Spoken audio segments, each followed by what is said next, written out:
courrier auprès du ministre du Travail et de la Fonction publique. Le premier courrier concernant l'application des points qui ont été accordés à partir du 7 avril 2022.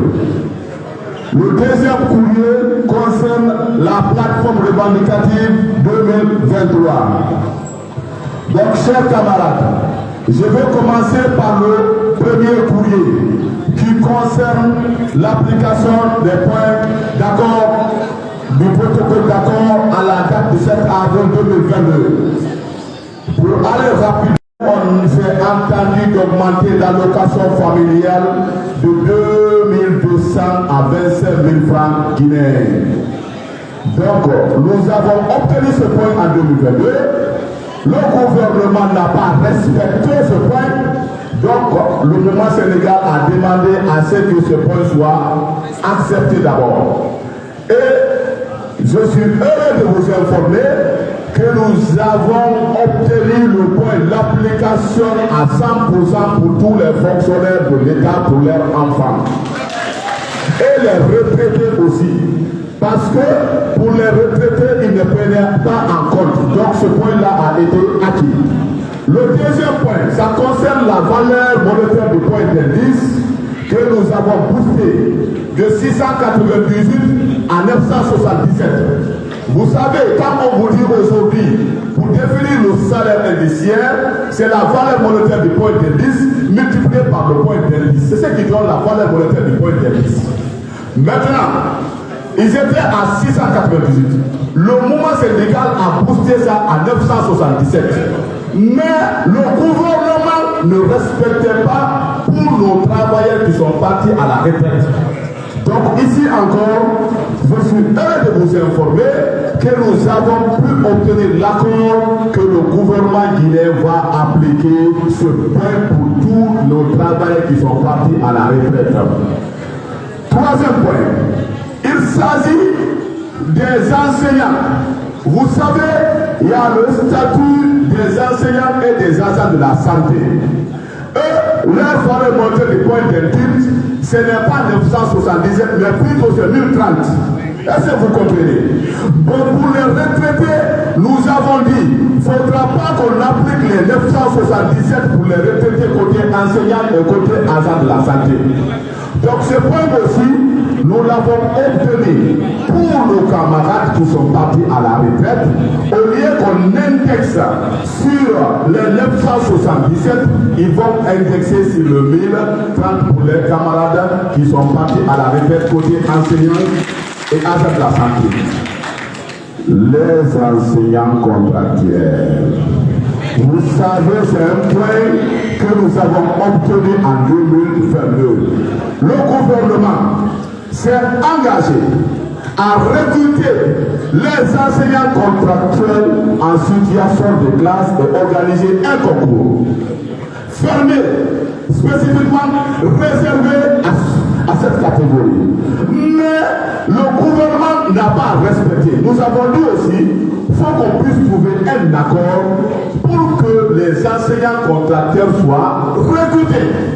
Donc, je vous dis que ce point-là qui nous a rétabli. Les enseignants contractuels, nous avons dit que nous n'allons pas quitter l'application du point d'ensemble aller sur la plateforme revendicative. Nous avons fait 1 mois et demi sur ce point concernant les enseignants contractuels parce que le gouvernement a utilisé ces enseignants contractuels.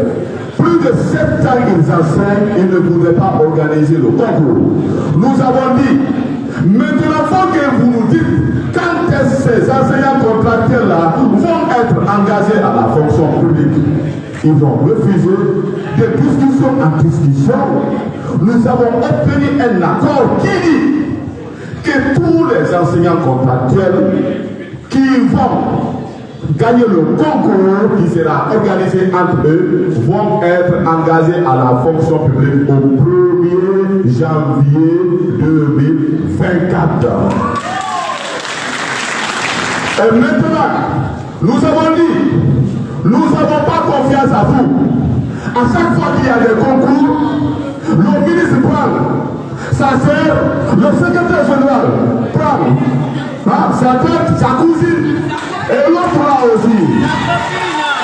regardez, on ne va pas de tout. Mais nous avons dit, il faut que nous, mouvement syndical guinéen, nous soyons là pour vérifier vraiment la régularité de ce concours. Et c'est ce que nous avons obtenu. Maintenant, nous avons une commission nationale technique qui a été mise en place pour organiser le concours. Et le mouvement syndical guinéen est représenté au sein de cette commission. Déjà, cette commission technique a commencé de travailler. Et je vous informe, ça sera cette fois-ci un concours local. Quand on prend la zone de Conakry, le concours, on va organiser uniquement pour les gens de Conakry. Quand on prend par exemple Dibreka, c'est ceux qui sont au niveau de Dibreka, ils vont organiser. Quand on prend Kindia, c'est ceux qui sont au niveau de Kindia, on va organiser le concours. Mais le gouvernement nous a fait comprendre. Pour les enseignants contractuels, il y a déjà des enseignants qui ont un contrat avec les communes. C'est ce qu'on appelle les enseignants contractuels communaux.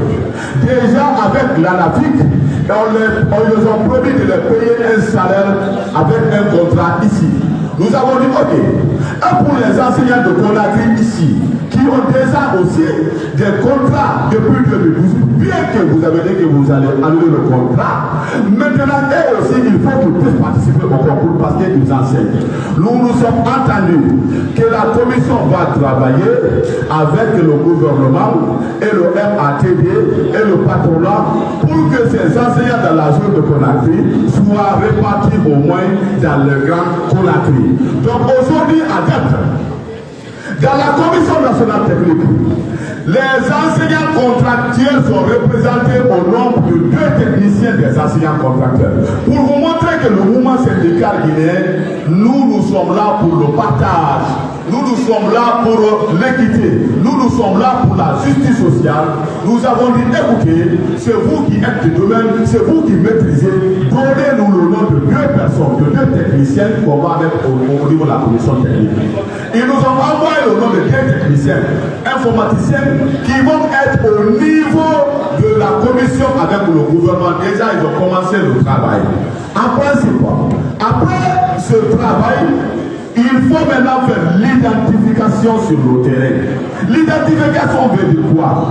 Vous savez, nous avons appris qu'il y a des préfets qui ont pris des personnes pour mettre sur la liste pendant qu'ils ne sont pas des enseignants. Nous avons entendu tout ça là. Donc pour éviter tout ça là, nous avons dit il faut que nous partons sur le terrain vérifier est-ce que la liste que nous avons, la liste de 19 000 et quelques, est-ce que cette liste-là sert vraiment des enseignants contractuels? Donc il faut une commission d'identification. Là-bas aussi, le mouvement syndical sera représenté au nombre de 14 personnes qui vont aller avec le gouvernement sur le terrain pour faire l'identification. Quand nous allons finir tout ça là, après on va revenir maintenant pour organiser le concours. Donc pour vous dire, pour ce point-là, nous avons mis un accord au plus tard, le 1er janvier, les enseignants contracteurs vont être engagés à la fonction publique. Ceux qui vont bénéficier bien du concours. Donc, je vais aller sur la plateforme revendicative. 2023. Voilà. Donc, on va aller sur la négociation. À la date du 20 avril, on a déposé une plateforme revendicative axée sur 7 points. Premier point, la revalorisation de la valeur monétaire des points d'indice à hauteur de 100% pour toutes les catégories des fonctionnaires et pensionnés.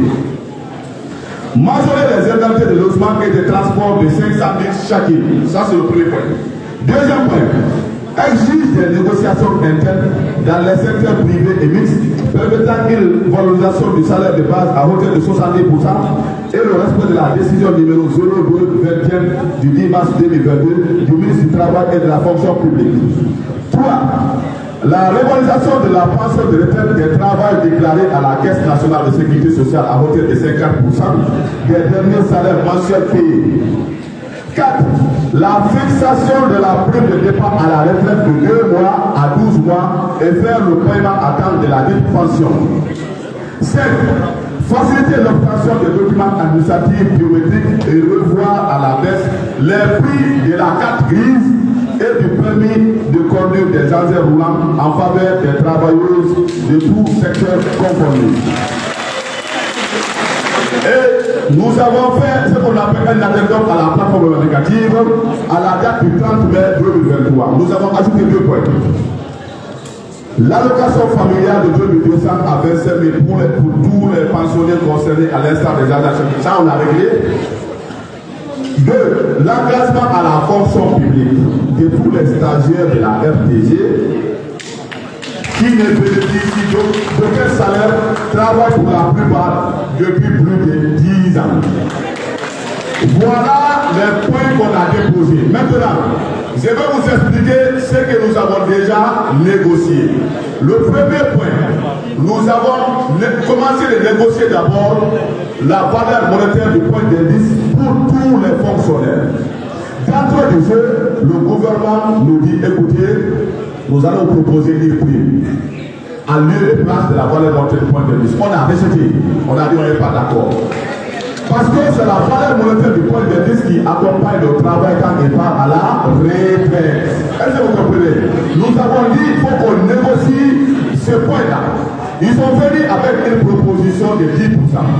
On a rejeté. Ils sont montés à 12%. On a rejeté. Ils sont venus à 15%. On a rejeté. La médiation nous a dit, écoutez, il faut que le mouvement syndical aussi faire vraiment des concessions. Parce qu'en matière de négociation, c'est la concession des compromis. On a dit, ok, il n'y a pas de problème. Nous, on ne voudrait pas accepter. Pourquoi? Parce que si les chiffres que le gouvernement nous a donnés aujourd'hui, nous avons toutes les preuves aujourd'hui, le gouvernement peut augmenter plus de 100% des salaires. Pourquoi?